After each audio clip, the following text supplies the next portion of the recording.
Governance کے حوالے سے آپ جب حکومت کی پرفارمنس دیکھتے ہیں تو بہت سے لوگ کہتے ہیں کہ جی نا تجربہ کاری کی وجہ سے جتنی ایکسپیکٹیشنز تھیں پاکستان تحریک انصاف سے اس پہ پاکستان تحریک انصاف پوری نہیں آ سکی اور گورننس کے ایشوز ہیں اس میں. کیا واقعی ایسا ہی ہے؟ حکومت میں کابینہ میں بیٹھ کے آپ لوگ اس بات پہ بات کرتے ہیں؟ دیکھیں ایک چیز میں آپ کے سامنے رکھوں ارشد بھائی، پہلے جو یہ نیریٹو بنایا جا رہا ہے اس کا میں جواب دے دوں، باقی آپ جس حوالے سے بھی سوال ہوگا میں ایک ایک کر کے آپ کو جواب دے دوں گا. پہلی چیز یہ ہے کہ ہمارا سب سے بڑا جو فارن پالیسی کا تھا، میں اپوزیشن میں تھا ارشد بھائی بحیثیت پاکستانی، اور آپ اوورسیز پاکستانی سے پوچھے کہ جب آپ کا حکمران اس وقت کے باہر جاتے تھے اور پرچی میں بڑی بڑی گاڑیوں اور بڑے خرچے تو کرتے تھے، بڑے بڑے مہنگے مہنگے ہوٹلوں میں قیام بھی ہوتا تھا، لیکن وہاں پہ جا کے یا ان کو کہتے تھے کہ آپ ڈرون حملے کرتے جائے اور یا ڈو مور کے پرچی تھامے پاکستان آتے تھے. شرمندگی ہوتی تھی کہ نہیں ہوتی تھی؟ بحیثیت پاکستانی جو باہر بیٹھا ہوا ہے آج عمران خان کی وجہ سے کیا ہو رہا ہے کہ مجھے تو خوشی ہوتی ہے ارشد بھائی، پاکستانیوں سے پوچھے وہ آپ کو بتا دیں گے. اقوام متحدہ کے ایوان میں وہاں پہ جہاں پہ اسلام اور پاکستان کے خلاف دہشت گردی کا پورا ایک کمپین چلایا گیا، پاکستان اور اسلام کو دہشت گردی سے جوڑنے کی کوشش کی گئی، اس سرزمین پہ کھڑے ہو کے عمران خان جس انداز سے پاکستان کے جو وزیرستان کے لوگ ہیں، جو پختون ہیں، جو سیکیورٹی ایجنسیز ہیں، ان کا جس انداز سے مقدمہ لڑا، ہم ٹیررزم سے ٹورزم پہ جانے گے. یو این سیکرٹری جنرل بھی کہتا ہے، میں نہیں کہہ رہا. ختم نبوت کا معاملہ تھا، مسلمانوں کی دل آزاری ہوتی تھی، ہیڈ سپیچ کے لفظ ہمارے لیے استعمال کرتے تھے، مسلمانوں کے اوپر اس کا کرتے تھے. پہلی دفعہ ختم نبوت کا مقدمہ آپ نے لڑا، اس کے اوپر بات ہوئی. ابھی جو او آئی سی کے حوالے سے اجلاس تھا جس میں یو این کا سیکرٹری جنرل بھی، پاکستانی سفیر نے وہاں پہ مقدمہ اٹھایا، یو این سیکرٹری جنرل کی کیا ریمارکس تھی وہ آپ کے سامنے آ گیا. پھر اس کے ساتھ ساتھ پاکستان کے اندر آپ نے کیا کیا کہ کار کے اسکینڈل 1.2 بلین آپ کے اوپر تھا، آپ نے اردگان کے ساتھ اور پاکستانی حکومت نے اس کو معاف کرایا، جرمانے ان کی وجہ سے تھا. پاکستان کا بزنس جو ہے ایز آف ڈوئنگ بزنس 28 درجے وہ ترقی کر گیا. پاکستان سٹاک ایکسچینج 2018 کے اندر دیکھیں کہ تمام دنیا کے اندر وہ کہاں پہ پہنچ گیا. پاکستان 12 اگست 2018 کی خبر ہے، بلومبرگ کی ہے کہ فائنینشل ٹائمز کی، اس میں کیا کہتے کہ 7 ممالک جو دیوالیہ ہونے جا رہے ہیں اس میں ایک پاکستان ہے. 12 اگست 2018 پاکستان کو دیوالیہ ہونے سے نصیب بچایا، بلکہ آپ کا current account deficit, trade deficit, اس کو آپ نے کس طرح ان 2 سالوں میں اس کو ٹھیک کیا، درست سمجھی، معیشت کو آئی سی او سے نکالا، آپ نے کم از کم ایک ڈائریکشن دے دی، آپ کو اس کو کی طرف چلے گئے. آپ نے کیا کیا پھر اس کے علاوہ احساس پروگرام؟ پاکستان کے اندر غربت کی بات ہوتی ہے ارشد بھائی، غربت کے خاتمے کا اتنا بڑا پروگرام نہیں ہے. اس سال 208 ارب روپے لکھے گئے. فاٹا جو زم شدہ اضلاع ہے بلوچستان، اس وقت پی ایس ڈی پہ آپ اٹھا کے دیکھ لیجئے سب سے زیادہ جو ڈیولپمنٹ کے کام ہو رہے ہیں وہ وہاں پہ ہو رہے، لوگوں کے اوپر انویسٹمنٹ ہو رہی ہے. اس کے ساتھ ساتھ بزنس کا آپ نے ایز آف ڈوئنگ بزنس کا کر دیا، سٹاک ایکسچینج کا میں نے بتا دیا، ٹورزم کا بتا دیا، فارن پالیسی آپ کو بتا دی. کشمیر 54 سال بعد ایک سال کے اندر 2 دفعہ یو این سیکیورٹی کونسل کے ایجنڈے پہ آپ کا کشمیر آ جاتا ہے. عمران خان کشمیر کا سفیر بنا بلکہ عالم اسلام کا ترجمان بنا، اس کے اوپر کوئی بات نہیں کرتا. پھر جو آتے ہیں اب یہ باقی ڈپارٹمنٹل ریفارمز اور ایشوز اور ایک محکمے کے اوپر جس میں مہنگائی، عام آدمی کہہ رہے ہیں کہ بے روزگاری بڑھ رہی ہے. دیکھیے ابھی پی آئی اے والا ایشو ہے ارشد بھائی، آپ دیکھیے کہ جتنی بھی پی آئی اے خسارے میں کب چلا گیا تھا؟ زرداری کے دور میں. پی آئی اے کا خسارہ مزید کب بڑھا؟ نواز شریف کے دور میں.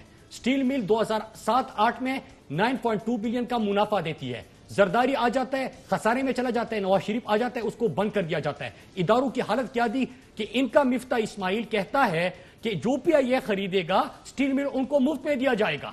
یہ ان کے وزیر کا بیان ہے. دوسرا ان کا جو اکانومی کو سمجھنے والا ان کا منی لانڈرر ایفیڈیوٹ جو گواہ تھا وہ اسحاق ڈار، وہ بائی مفرور ہے. یہ معیشت کے اوپر بات کرتے ہیں ادارے. پی آئی اے کے اوپر ریفارم کا عمل شروع ہو گیا. کس طرح آپ ایک انکوائری کرتے ہیں، مجرمین کا تعین کرتے ہیں، غلطیوں کا نشاندہی کرتے ہیں، پھر ریفارم کا عمل شروع ہو جاتا ہے. ہو گیا سٹیل مل انہوں نے تباہ کر دیا، دوسرے نے بند کر دیا. ہم سے پوچھ رہے ہیں کہ آپ ریفارم کیوں کر رہے ہیں؟ آپ نے تباہ کر دیا تھا، پاکستان کا نام جس ادارے کے ساتھ لگا تھا انہوں نے تباہ کر دیا تھا. ہم کیا کر رہے ہیں؟ اس کو ریفارم کر رہے ہیں. پھر اس کے ساتھ ساتھ آپ یہ شوگر مافیا پاکستان میں پہلی دفعہ ہے. ایوب خان کے دور سے شروع ہوا تھا، جنرل ضیاء کے دور میں بھی کہا گیا تھا ان کو نہ چھیڑے، مشرف کے دور میں کہا گیا تھا کہ یہ بڑا طاقتور مافیا ہے، کسی نے ہاتھ نہیں لگایا.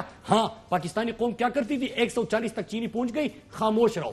پاکستانی قوم نے پیسہ دینا ہے، ان کو مزید سبسڈی بھی دو اور ان کا خون بھی نہ چھوڑو. کسی نے بات کی؟ عمران خان نے اس کی تحقیقات کی. لوگ کہتے ہیں کہ چینی تو سستی نہیں ہوئی، یہ جو ان کا نیریٹو ہے، چینی تو سستی نہیں ہوئی تو انکوائری کا کیا فائدہ؟ انہوں نے پہلے کیا کہا تھا ارشد بھائی کہ انکوائری نہیں ہوگی، ہو گئی. پھر کہا کہ رپورٹ نہیں آ گئی، آئے گئی. رپورٹ نہیں آئے گی، آ گئی. پھر کہا کہ اب سزائیں نہیں ہوگی, سزائوں کا عمل بھی شروع ہو گیا. پھر کہتے کہ مہنگائی کم نہیں ہوگی, وہ بھی مستقل کم ہو جائے گی, کیونکہ ابھی تک تو پاکستان میں یہ میکینزم نہیں تھا ارشد بھائی کہ قیمتوں کا تعین کس نے کرنا ہے, سٹاک کتنا ہے اس کا تعین کس نے کرنا ہے. ٹھیک ہے, گورننس پہ کوئی کنسرنز ہیں اور کوئی کیبنٹ ری شفل آئندہ آنے والے دنوں میں چند ہفتوں میں ہم دیکھیں گے؟ دیکھیں, ایک تو کپتان جو ہے پرائم منسٹر عمران خان, ان کو پتا ہے کہ کس کو اوپننگ کرانی ہے, کون مڈل آرڈر پہ کھیلے گا, کون اٹیکنگ بالر ہے, تو ان کو زیادہ سمجھ ہے. ری شفل ہوتی رہتی ہے, آگے بھی ہو سکتی ہے, یہ پرائم منسٹر صاحب کو بہتر پتا ہوتا ہے.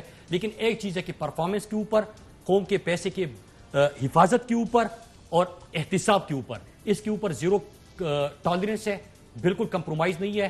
عمران خان ہمیشہ ہمیں کیبنٹ میں کہتے ہیں, ارشد بھائی آپ جب بھی کیبنٹ میں دیکھیں جتنی انکوائریز ہو رہی ہے, لوگ کہتے ہیں اگر حکومت چلانا ہے نا آسان کام ہے جی, مکاتا خاموشی سے بیٹھے رہو, ان کو نوازتے رہو, کیسز مت کھولو, آپ کو نہ کوئی دمکائے گا, نہ آپ کی جو میجورٹی ہے اس کے اوپر بات ہوگی, نہ کوئی ڈسکشن ہوگی, ہنسی خوشی 5 سال گزارو اور اگلے کے لیے پھر الیکشن میں آ جاؤ. یہ نہیں کرنا, ہمیں کاز لے کے آئے ہیں, کاز کے اوپر کوئی کمپرومائز نہیں ہوتا. ایسے پی ایم ایڈوائزرز ہیں, 21 مئی کو وزیر اعظم نے حکم دیا تھا اپنے اثاثے ڈکلیئر کرنے کا, وہ پبلک ہونے کا کوئی چانس ہے؟ بالکل ارشد بھائی, یہ کیبنٹ سیکرٹری نے پچھلی کیبنٹ میں کہا تھا کہ اثاثوں کا ذکر کرتے ہوئے کہ انہوں نے کہا کہ 2-3 جو ہے وہ رہتے ہیں جنہوں نے ابھی تک جمع نہیں کیا. یہ میں پچھلی کیبنٹ کی بات کر رہا ہوں. اور پھر اس کے بعد پرائم منسٹر نے کہا کہ جنہوں نے جمع نہیں کی وہ جمع کر دیں.